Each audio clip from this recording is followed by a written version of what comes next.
All right, folks, back on the Boss Man Show. Here with former Atlanta Hawk, Shelvin Mack here with me. Shelvin Mack, what's good, my brother? How's life treating you over there? Man, I'm doing great. Can't complain. Kind of enjoyed the retirement life. Got some opportunities and doing some things with CBS. Also working in the NBA, so I'm enjoying myself. Now, how is it being a broadcaster now? I know on the radio side, I don't have to worry about makeup, all that stuff, but how was it putting all that makeup and having that cold studio or something too hot studio? How was that been for you, man? It's been definitely a transition. It's a lot more work that goes into it, and most people don't understand. Like getting makeup, doing studying, being prepared for something, and also you only have like 20 seconds to get your point across. A lot of times people think you can just argue and say what you want to say for 2 minutes. You got 20 seconds. You better get to it and get it out fast. Pause and keep it moving. No doubt, man. But you're doing good work over on CBS. I'll be seeing your brother. How you doing good work? I still say, yeah. I ain't never think you would be in this role, but I'm happy for you, my brother. Yeah, no, I appreciate it. I get to see the other side, see where you coming in from. Yeah, man. Hey, look here. My thing was always just keep it real, be straight about it. Some dudes have narratives out here, but as long as you keep shooting it straight, you're good. Yeah, That's what no, kept me in this business almost 15 years. Just shooting straight. nah, for sure. And always trying to, me being a former athlete, I always try to big up the athletes. Can be harsh and critical, but don't try to kill them. You know what I mean? No doubt, no doubt. Now for you, man.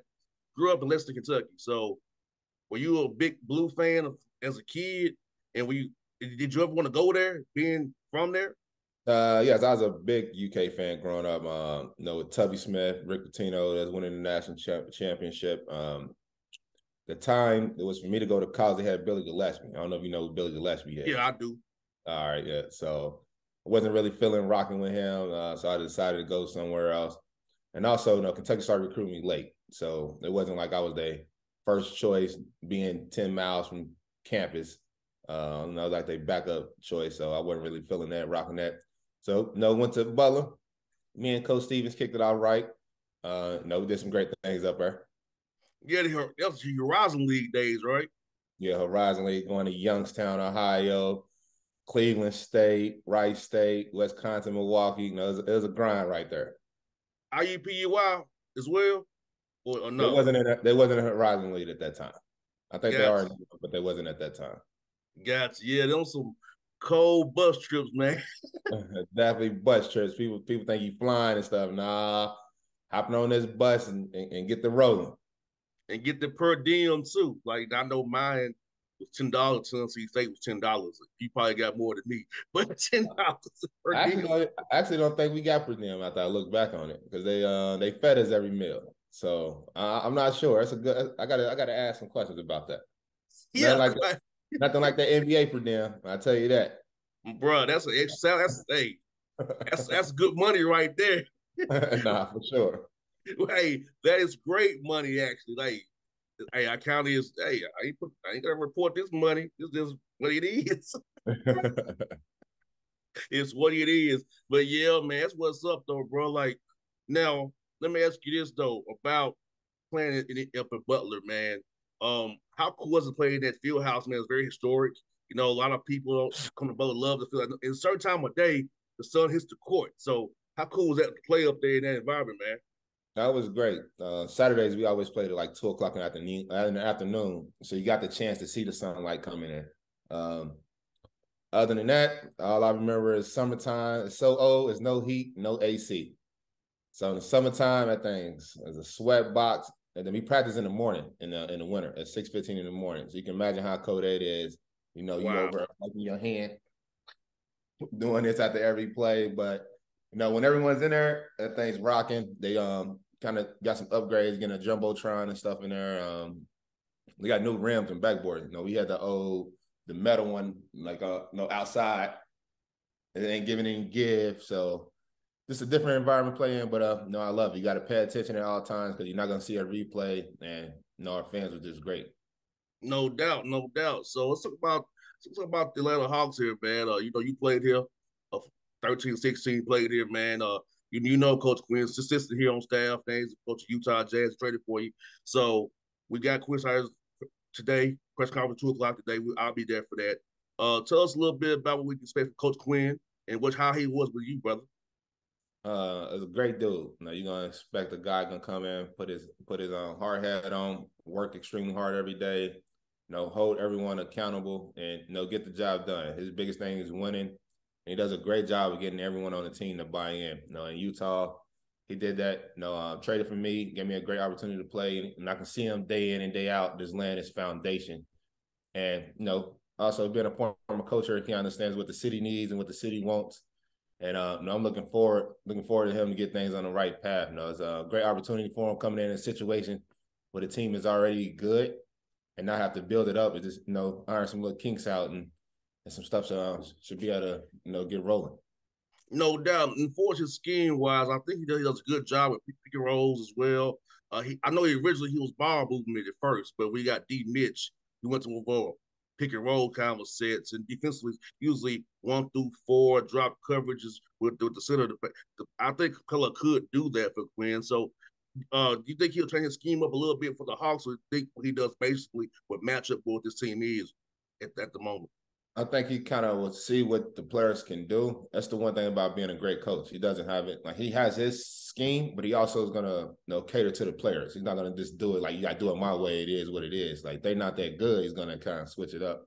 But he kind of got the similar stuff. You got Capella, Rudy Gobert, and Trey and Donovan Mitchell. So you can kind of see a lot of similar things. And then at the time he had Joe Ingles, and you got Bogey. So kind of work together. So made to see how he's able to get some stuff done and run his sets. He's really great at being very creative and plays out of timeout. So that should be one thing you should look forward to seeing. A lot of great sets out of timeouts. Watching the other teams, seeing what they're doing for a few possessions, then coming out, being able to get an easy bucket. And you played for Brad Stevens, who do great as well. Brad always used to come have them great ATOs with Boston. So I think you've seen a lot of them ATOs that these guys draw up, man. That's truly a skill to be able to draw up a great ATO, in my opinion.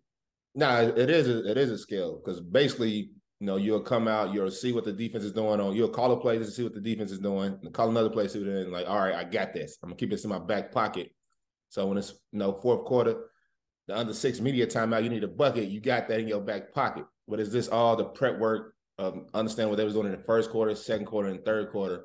And a lot of coaches and guys can't remember all of that in the same thing in the same game and be able to come up with a play right away. No doubt, because that definitely matters. And I'm seeing more and more. Watch the Sixer game with the Celtics and with Tatum and Ray coming in the backcourt. I saw the play that's with Denver and the Clippers. What are your thoughts on this new thing of throwing the ball in the backcourt, giving them a running start, and how would you defend that going forward? I think I would just kind of let them run to a degree and stop them at the 28-foot mark, just contest hard there. But I wouldn't be back to trying to chase it and give them a running start and maybe get me off the dribble initially. But yeah, that's on that play. That's where like the coaching stuff comes in matter. They're saying they deny him the ball the whole time. So there's two things with that. When you deny him the ball, he's out to play. Now you're playing 4-on-4 in the half court. So he can. So it's two things. Like he can just stay out the way and let him play 4-on-4. It's more room to operate. Especially you still have great players in Jaylen Brown, Marcus Smart. It doesn't always have to be Tatum shooting a shot. So you letting these guys play basically 4-on-4 in an NBA size half court. It's going to be very difficult to stop somebody getting to where they going. But on defensive end, no, I wouldn't chase them all the way back there if they's on the other free throw line. Just try to stay close. They can't get a full running start, but I wouldn't be a la denying. Yeah. And, like anything, just keep them in front, contest. The greatest players in the world, they're going to make them shots, and sometimes they're not. It just is what it is. Yeah, I tell people all the time, back it's a make or miss league. It really is. I know it sounds trite, but it's really true. Yeah. It comes down to making a missing shots. Let's be real about it. You be in practice, people just practice shooting over this every day. Like I can shoot over, I shot thousands of shots with this a hand in my face like it. So it really doesn't bother me or bother other people as much as people think. It's just what he said, they make it or miss it. No doubt. Like you said, man, and the game is just getting more spread out, I love the game the way it is now. My father's a coach. He's 83 years old. He hates this game. He's old school. Yeah, old school. He would have definitely hate watching the game last night with Damian Lillard dropping 71. He Uh, did. yeah, but it's just he made tough shots. It's not like it wasn't as easy as people think it is. Like making 13 threes, half of them far away from the 3-point line. It's just people are just so good and talented and work on their craft every day that it looks easy. No doubt. And Dame has to carry the load for this team. I mean, like he is their team, you know. So yeah, this guy, I mean, he's working hard, coming off screens, dribbling the balls. I mean, come on. I tell him all the time, Dad, these guys are very skilled, talented. He's like, but it's not pure bad. It's just jack up threes. Nah, it's more to it. Guys is better. They can shoot farther there. It's not just it's this is basketball there. Every guy 7 foot talks shoot threes now. So it's what this game. And my father, you know, he's just old school, Mac. He got his legal pad out. Jordan plays upstairs, bro. Like seriously. Yeah, a lot of people don't like no one's going out there like I'm gonna let this dude score 71 points on me. Like these people are actually trying. Is this the time that people put in the game and they perfecting their craft is great to see and watch. So I guess he loves watching like college basketball, like hard nosed defense. Yes, he loves those Missouri Valley Conference games where they be like really low scoring. He Yeah, loves so that. Nah, I said I can't. I'm like, he nah. would have loved watching us play at Butler. Then that's all it was. And we just wasn't that skilled and talented enough to score points. We didn't want to play that way, but it just is what it is. No doubt. And in college ball, you can kind of have to like you can kind of do that because you know in the NBA you can't really do that all that stuff. But you know, college you can milk the clock a little bit, getting late sets, play some zone, real zone, not having to be out of lane for seconds. The NBA is just really load up to somebody. So and the guys aren't you don't got 5 guys on the court who have skill who can 4 of them can probably break you down if it really gets tough. Make it, Yeah. it's just like live with the shot, you know, and deal with it, you know. But yeah, he definitely loves these low scoring, knocked out, Jack my games, man. I can't deal with Nah, for sure. it. Yeah, no doubt. And like you know, I was telling him, I said, pops, you have to, you know, he loved the gritty grind Grizzlies though. He loved them. They had 2 Yeah. bigs. He loved all that. I'm like, Zebo, and Mark. yeah, Mark Gasol. Yeah, he loved Lionel Hollins. He's like he loved that line up because it warmed his heart and soul. See, seeing all that stuff, man. Like, man, Big J loved that kind of stuff. And I'm like, nah, pops, I can't rock with that. Yeah. I like Mike D'Antoni's open system better. I like that. Now I like that, but it's a balance. You still got to be able to. At the end of the game, it just comes down to someone being able to get a bucket. The teams who win it usually have a guy who can do that more than the other team. Everyone's super talented, uh, can score. Like, with Brooklyn, Cam Thomas can get 50, 40 off the bench. It's just having opportunities. Seeing Anthony Edwards, same thing. You just need a guy like that, and other thing saying if coaches drawing a lot of plays up all the time means you ain't good yourself in the NBA. Like you gotta go do it. Exactly. And also this back, like in NBA, 20-point lead in the first half is nothing because of the 3-point shot. It's nothing. Yeah. Yesterday, the Hawks had the Nets down by 18 points. Yeah. They came back to the lead because of the 3-point shot. And being able to shoot it at a high level. No doubt. And, having that pressure of shooters on the court, you have to think about, do I help off this guy? Who do you help off of if you're going to help at all? Who do you have? Decisions are very tough to make, especially in a playoff setting. Even now, right now, like you got 4 shooters out there, 5 shooters out there. What you gonna do? Take your pick. How do I want to get beat today? And live with it. So I love it, man. I really do love it, man. And so for you, let me ask you, I'm asking about playing over Europe, man. How was that? How was that experience over there, bro? So it was great. I lived in some good cities. So I lived in Milan, I lived in Jerusalem, and also Athens. And I was able to take my family with me.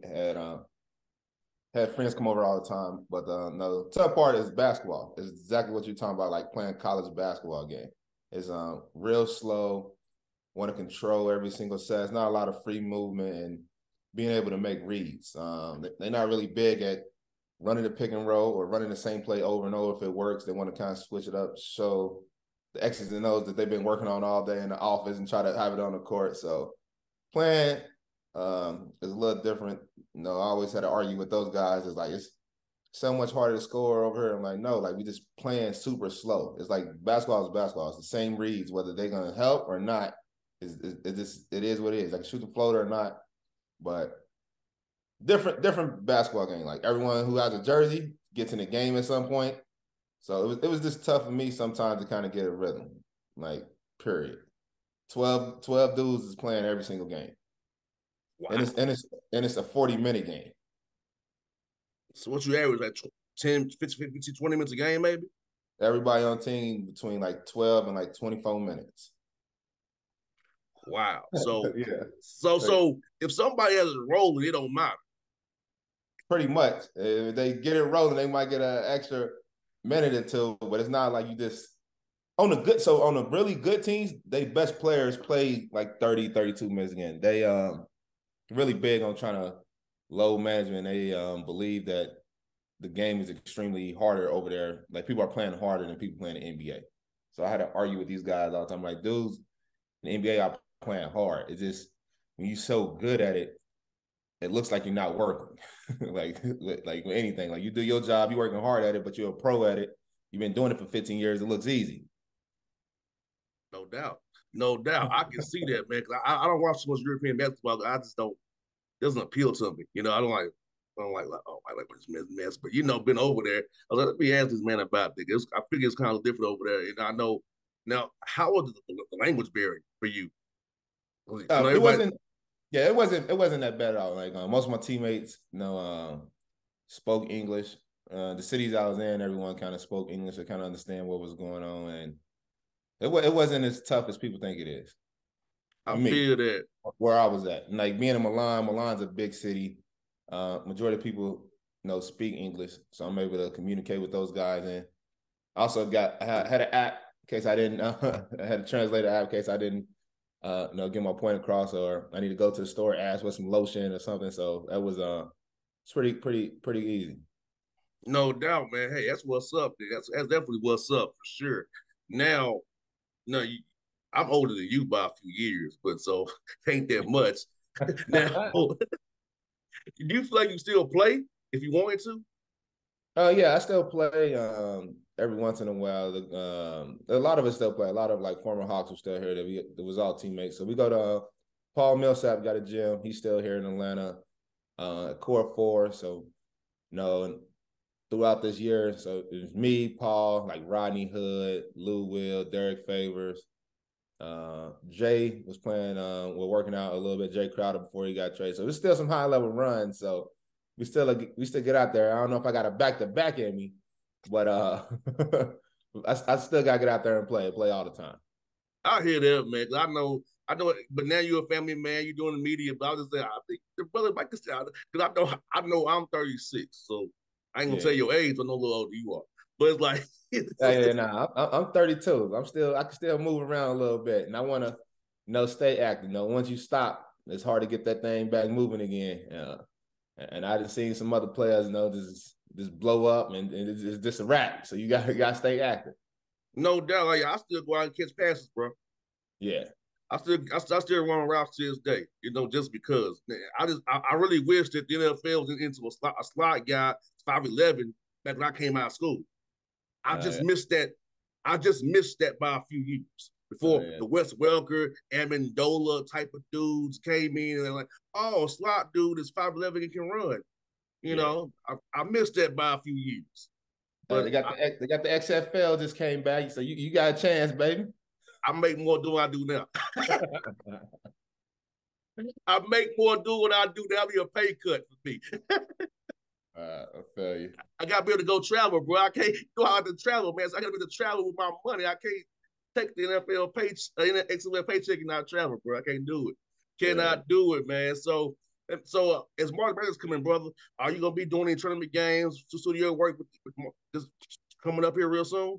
So March Madness coming up about 12 days from Selection Sunday. Now I'll be in New York, in the studio, just recapping all the games. I'm looking forward to that. That's the best time you get some really good basketball. Everyone's putting their best foot forward. Everyone's trying to make the lead in 2 games, so that's gonna be good to watch and see. I got Kansas, Alabama. I don't know about Houston all the way. Houston and Marquette could be my other 2 of making the Final Four. But I know I'm looking forward to seeing. Kansas is really tough if people want to watch a college team that plays the right way. Pretty much all the Big 12 teams, they get up and down, but they play defense. I think your dad would really like watching that. And then, SEC country, Alabama's super tough right now with Brandon Miller, the way he's playing. So, and to see him in that kind of environment, dealing with the situation he's doing. Last time he had 41, see if he can continue to rise to the occasion. Now, I'm cheering for a personal friend of mine at Texas, my man, Coach Rodney Terry. So I'm cheering for him because I think he should get that job. They didn't want to give it to somebody else, but the deeper he goes, he may get that job. And Rodney's been good to me over the years, man. So I hope Coach Terry keeps on winning with the Longhorns and get that job done. He's doing a great job, and I also know they got one of the best recruiting classes coming in too. So he can keep all that together. I think he deserves it. Dealing with that situation and getting those wins and the Big 12 is tough. No doubt, my man Jerome Tang too down there. Yeah, at Kansas State. They all getting it done. Spreading the floor, letting their guards go to work, and a lot of NBA sets. No doubt. He asked me to come to Manhattan. I said, Coach Tang, what's to do there, bro? That's what I'm saying. They should come broadcast live from one of our games. I said, what's to do in Manhattan, brother? He's like, I'll find something for you to do while you here. That's what he told. You see, after the game, he run in the student section and all of that. He got to have some fun, man. I got to live it up a little bit. He got that microphone. I love it. I feel like a WWE promo when he got that microphone. Like, I loved it. I loved it. Yes, Coach Tang Energy's one of a kind, man. One of a kind. I see the day that Pat Kelsey signed an extension with College of Charleston, so he'll be there for a while. They doing things out of CAA. So if they lose, they probably could be at large if they lose, in my opinion. College of Charleston? Yeah. Yeah, I think they should still get in. Their track record, what they've been doing out the season, is pretty good. They said the coach has got a nice little 5-year extension. They're keeping him around. They ain't let him go to the big dog. So I think they should, be in a good position next Sunday.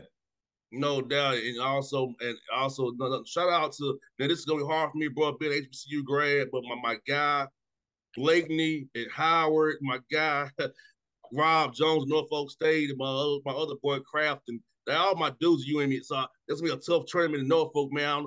I can't lose. I love my guys, man. I can't lose on that one. And out of the MEAC there, man. So shout out to them. Shout out to my school, TSU, overseas tournament. Let's hope it get that win. This is a big dance again, first time since '94. 94. Robert Covington didn't get y'all to the tournament. Nah, I lost in Austin P on a buzzer beater in the tournament final. Got you. On a dead court. We played on a dead court with no bounce. Everybody got an excuse, man. When I'm being real with you. The court, that's the first time I heard that. I heard the dead court. Oh man. Yeah, the court was dead, bro. No bounce to that court, man. You saw what we played the tournament at in Nashville. Terrible. This auditorium was horrible. Okay. Now it's a museum now. That's how bad the court is, man. Yes, it's now the Nashville Musician Hall of Fame now. Yeah, got you. That's how bad the court is. It was a dead court, seriously. Everybody hated that court in Nashville. But yeah, bro. But it's all good though. Well, brother, we get you on the show, my guy. We'll do this again real soon, man. As just background says, stay positive. I'll do that with our Hawks here, man. I'll be positive as I can, brother. Okay. Better days ahead, my guy, man. Appreciate you having me. We can definitely probably do it again in 2 weeks. Once Selection Sunday come out, then we can see what your picks looking like, what you think is gonna happen, and we can go and I can help you out with your bracket, baby. Let's do it, brother. We book it. All right, folks. It's right back on the Boss Man Show. Check him out on CBS Sports Network. See if he's doing his thing. March Madness right around the corner. We out. Peace.